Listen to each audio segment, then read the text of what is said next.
Kozhikode രാമനാട്ടുകരയിൽ driving പഠിക്കുന്നതിനിടെ നിയന്ത്രണം വിട്ട car കിണറ്റിലേക്ക് മറിഞ്ഞു. കാർ റിവേഴ്സ് എടുക്കുന്നതിനിടയിൽ നിയന്ത്രണം വിട്ട് കിണറ്റിലേക്ക് മറിയുകയായിരുന്നു. കാറിലുണ്ടായിരുന്ന കാട്ടിങ്ങൽ പറമ്പ് വൃന്ദാവനത്തിൽ സ്നേഹലതയ്ക്ക് പരിക്കേറ്റു. ഇന്ന് വൈകുന്നേരം 5:30-ക്കായിരുന്നു അപകടം.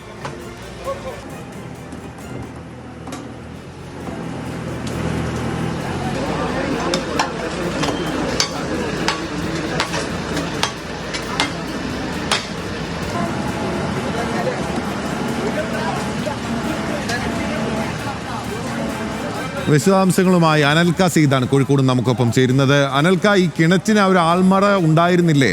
അവിടെ ഒരു ഭാഗം തകർന്നതുപോലെയുണ്ട്. എന്താണ് യഥാർത്ഥത്തിൽ സംഭവിച്ചത്?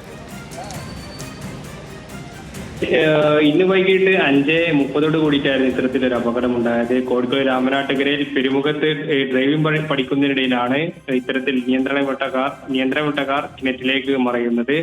കാട്ടിങ്ങൽപ്പറമ്പ് വൃന്ദാവനത്തിൽ സ്നേഹതയാണ് ഇത്തരത്തിൽ കാർ ഓടിച്ചിരുന്നത്. ഇവർ വീടിന് കോമ്പൗണ്ടിൽ വെച്ച് എടുത്ത കാർ അറിയാതെ പിന്നോട്ടേക്ക് പോവുകയായിരുന്നു. ഇതിനിടയിൽ നിയന്ത്രണം വിട്ട കാർ സമീപത്ത്, അതായത് വീടിന് സമീപത്തെ അടുക്കളക്ക് ഭാഗത്തുള്ള കിണറ്റിലേക്ക് മറിയുകയായിരുന്നു.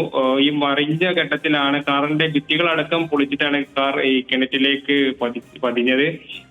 ഈ അപകടമുണ്ടായ ആദ്യഘട്ടത്തിൽ തന്നെ മീഞ്ചന്ത ഫയർ സ്റ്റേഷൻ ഓഫീസിൽ വിവരം അറിയിക്കുകയും ഇതിന്റെ അടിസ്ഥാനത്തിൽ ഫയർഫോഴ്സ് യൂണിറ്റ് സ്ഥലത്തെത്തിയാണ് സ്നേഹലയെ രക്ഷിച്ചത്. അതിനുശേഷം ഈ വണ്ടി, അതായത് ഫയർ സ്റ്റേഷന്റെ തന്നെ കീഴിലുള്ള റെസ്ക്യൂ വാഹനം ഉപയോഗിച്ച് കാർ പുറത്തേക്ക് എടുക്കുകയും ചെയ്തു. ഇതിൽ ഈ അപകടത്തിൽ ഈ സ്നേഹലതയ്ക്ക് ഗുരുതരമായിട്ടുള്ള കാലിൽ പരിക്കേൽക്കുകയും ചെയ്തിട്ടുണ്ട്. അതുമായി ബന്ധപ്പെട്ട് വലിയൊരു അപകടമാണ് ഇത്തരത്തിൽ ഒഴിവായത്. ഓക്കെ, വ്യക്തമാണ്. അനൽക സൈദാണ് വിവരങ്ങൾ നൽകിയത്. വലിയൊരു അപകടമാണ് ഒഴിവായത്. ആ ദൃശ്യങ്ങളിൽ പ്രേക്ഷകർക്ക് കാണാനാകുന്നുണ്ട്. ആ കാറ് റിവേഴ്സ് എടുക്കുന്നതിനിടെ പുറകിലേക്ക് മറിയുകയായിരുന്നു, ആ കിണറ്റിലേക്ക് തന്നെ മറിയുകയായിരുന്നു.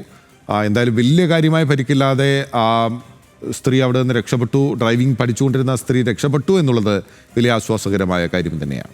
സ്നേഹലതയാണ് അവിടെ നിന്ന് രക്ഷപ്പെട്ടത്. അനൽക സൈദാണ് വിവരങ്ങൾ നൽകിയത്.